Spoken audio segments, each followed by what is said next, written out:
bulan Ramadan 1447 Hijrah ini, Muslim Camp Malaysia bersama-sama dengan Yayasan Abqari membuat kerja-kerja kebajikan di penjara Sungai Buloh. Kita menyantuni lebih kurang 150 banduan akhir yang kemungkinan besar akan dikenakan hukuman gantung.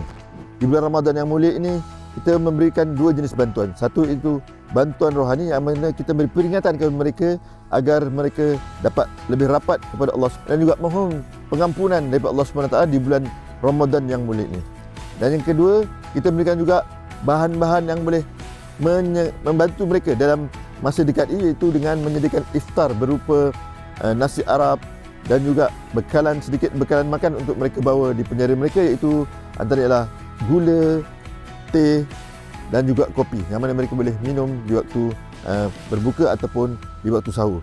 Pertama sekali saya ucap terima kasih kepada Muslim Camp kerana setiap tahun hadir ke penjara Sungai Buloh menyapa banduan di sana. Jadi ini adalah salah satu program pemulihan yang diterapkan oleh pihak komuniti luar, membantu memberi peluang kedua supaya bersama masyarakat. Jadi program macam ni amat dialu-alukan dan diharap diteruskan kerana memberi peluang untuk banduan merasai macam mana bersama dengan komuniti supaya mereka tidak berasa terasing.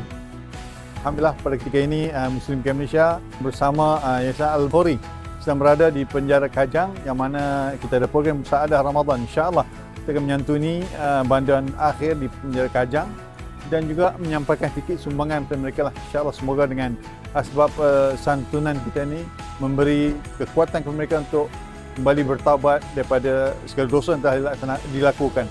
Dan insyaAllah semua kita juga menjadi satu kisafan dalam menelusuri apa yang mereka alami insyaAllah. Muslim Camp Malaysia bantu Nusantara Sempadan. Terima kasih di atas sumbangan.